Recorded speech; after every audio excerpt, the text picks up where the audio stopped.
Hi folks, this is Glenn B. from ballseyesboomers.blogspot.com. What you see in front of you is my Ruger Mark II target pistol. It has been disassembled as if for cleaning, and the disassembly was in the first video of 2 videos. This is the second video, and in this one I'm going to show you how to put it back together and have it be ready to be in a firing position. Before we do that, we're going to make sure that there is no ammunition in the gun anywhere, that it's not loaded in any way. You may think that sounds kind of silly, but Ruger recommends it, and I recommend it also, because if you had left this here on the table while you were working on it, someone could have come along and they could have placed a round into it. You could have absent-mindedly done it if you had a round laying on the table. I don't keep any ammunition on the table, but I'll show you. This is the chamber area here. The chamber is right at the front of the Q-tip. I hope you can see that. And what I'm going to do is I'm going to take that Q-tip and I'm going to push that cotton swab right into the chamber. Well, I'll do it from here so it goes in straight so the stick doesn't bend. But you can see it goes right in there. And I could have just as easily stuck a .22 long rifle round in there, and that would have made it ready to fire when I put it back together. Don't want that to happen, because I have to activate the trigger at least 2 times when I'm putting it back together, just as we did when we were taking it apart. The next thing I want to do, I want to pick up the frame and make sure that there's no magazine in it, no ammunition in it. The next step I want to do is I want to pick up the bolt, and I'm going to identify the top of the bolt has a single groove down the center of the bolt from front to back, and then it has another groove crossing that up near the front of the bolt. The bottom of the bolt has a piece of solid milled steel down the middle, and has a groove cut on either side of that solid piece of steel. So it has a groove on the left and on the right, or the right and the left, whichever way that was. And that's the bottom of the bolt. And the top of the bolt, as I said, the top of the bolt has one single groove down the center with a cross-cut groove at the front. That cross-cut groove fits this piece of metal in it. This piece of metal is the front end of the recoil spring guide rod assembly, and that's going to snap right in there. You want to make sure the arch on this is up, the arch on the bolt is up, and it just fits in there like that, so that the arch is the same on both of them. Then I want to come to the rear of it here. I'm going to hold on to the front of it so that that doesn't pop out. I'm going to come to the rear. I'm going to stick my fingernail behind the recoil spring guide rod, and I'm going to push forward a little bit. And when I push it forward, what it's going to do, I'll show you this here when I take this out. What that's going to do is that's going to allow me to then push down on this piece, and when I push down on this piece, this end of it and this end of it are going to get secured behind the metal on the bolt here, and it's going to stay locked in place by the spring retention. So again, I put this piece in like this, fits right in there. I come to here, I'm going to hold it with my thumb like that. I'm going to just push forward a little, push down, and then ease off the spring tension. Push forward, push down, and ease off on the spring tension. So that lines up on that side, and that lines up on that side, just like that. That's ready to go back into the pistol. The next thing I want to show you is I want to show you the frame. I want to make sure that the hammer is in a horizontal position. Before I show you that, I will show you the hammer itself. This is the hammer here. This piece of lighter gray steel metal in among the black steel, or the black alloy of the frame. And that's in the forward position. That position there is not what they mean when they mean horizontal. You can see it's still sticking out of the gun. What they mean by horizontal is down flat like that. Before I finish up with this though, let's see if I can get it back out. I want to show you another piece. This piece here is the hammer strut. It's attached to the back of the hammer by a pin put through a hole. It's holding it in place, retains it in place. And this piece later on is going to be in a position inside the frame of the gun so that it's pointing down this way. And it's going to be very important when you put the gun back together that you have that in the right place. I'll talk more about that later, but I'll try to show it to you right now if I can. There it is. It's resting. Well, it was resting. There it is, resting right on top. Let me get it again. It's a hard little thing to hold on to because it does flop around in there pretty easily. And if I move the swab from side to side, there it is. I think you can see it just there sticking out a little bit. It's right on top of the cotton swab now.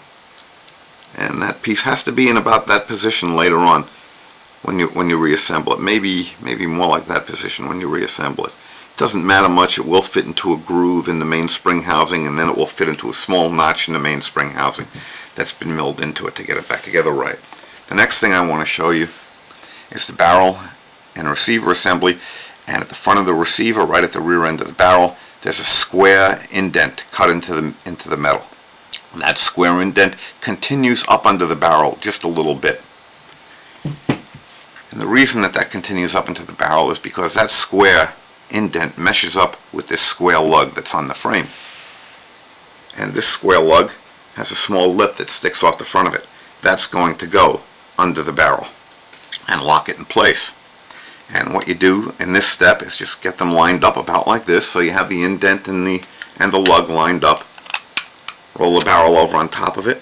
Make sure that it seems abutted with the frame. The receiver is abutted with the frame, and push back. And I don't know if you heard it, there was a little snap, and that snap meant that the rear of the receiver is now protruding past the frame by just a little bit. Ruger says, and I will give you their exact wording for this, when the rear end of the receiver is just about even with the rear end of the grip frame, the barrel receiver is properly aligned. When they say just about even, they don't mean still inside the frame, they mean protruding a little bit past it. At least they do in the specific case of my pistol, because that's the way it lines up. Just to make sure it's lined up properly, I'm going to give it a couple of whacks with my nylon headed hammer and make sure if there was any more room for it to move back, it moved back as far as it'll go. The next step is to point the muzzle up. I'm going to point it in an upward direction, and I'm going to pull the hammer again. Pull the trigger again. When I pull that, I'm going to shake it a little and listen for the hammer to move. The hammer just fell backwards, and this should be able to fit into the gun. Take the slide, pick it up. You want to make sure that the top of the slide, remember the one with the single groove down it, now that has the recoil spring and guide rod assembly in it, like that meshes with the top of the pistol, with the top of the receiver, and you put it in and push it forward, just like that. Now hold on to it. I'm holding on to it here with pressure from my thumb through the ejection port, or you can hold on to it with your thumb in the back like that. And you're going to turn the pistol the other way, just the opposite way. And again, you're going to activate the trigger, and you're going to shake it a little bit. Make sure that the hammer falls. The very next step is to grasp the mainspring housing assembly, and you want to grasp it in the right way. You want it to be like this when you put it back in, basically like this. You want to make sure that when it goes in, this is facing back out toward you, and this part is going into the pistol. And to put this back in, I'm going to hold the slide as far forward as I can with my thumb. I'm going to kind of lock it in place. And I'm going to put this bolt stop pin into a hole in the bottom of the frame. And it's basically going to go in like that, and it's going to get pushed up. Before I do that, let me explain to you. That hole in the bottom of the frame is in the bottom of the frame near the back, right about there. I don't know if you can see where the swab is going in, but that's where the hole is. That hole continues up through the frame right about here, straight up through the receiver, and comes out the top of the receiver right here. So if I take this swab and I push it through that hole, you're going to see it come out the top like that.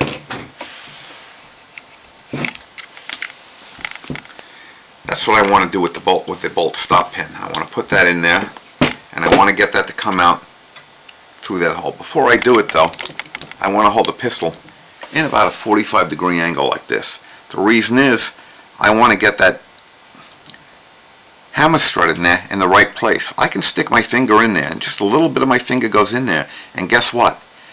The center of the hammer strut is centered on my index finger right now. So I know it's in the right place. What that's going to do, when I put it together, is that hammer strut is going to go into this groove back here. And I'll show you the groove. Now the gun is not clean, as you can see. The cotton swab is dirty. I'm going to put it, and it's going to go into here. And when you turn this in, it's going to slide down and go into an indent right here, a rounded indent that looks like it would fit a half of a BB right in there. That's exactly where it has to sit in order for the pistol to close properly and then function properly.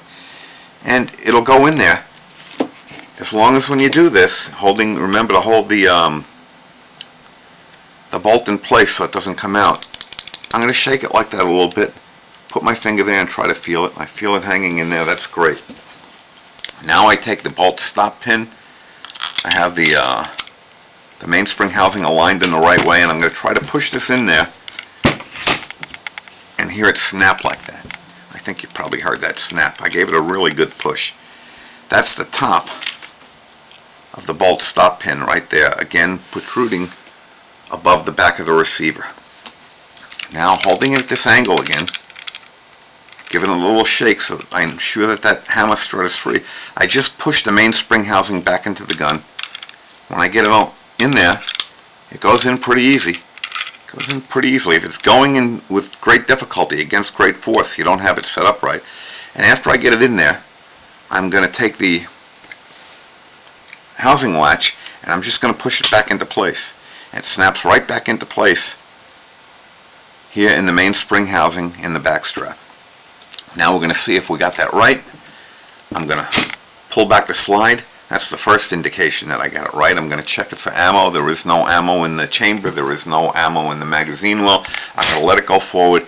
And now I'm going to activate the trigger pointing in a safe direction. Okay. It fired. Well, it didn't fire, but the trigger was activated and you heard the hammer fall. The snapping of the hammer falling. That means I got it back together right and it's ready to shoot once you load it up. Good luck with this. It's not all that hard. And it's especially important for you to get the Ruger Mark II automatic pistol, standard and target model manual. If you can't get the actual manual, go out and get yourself a copy. Don't depend on this video alone for doing it.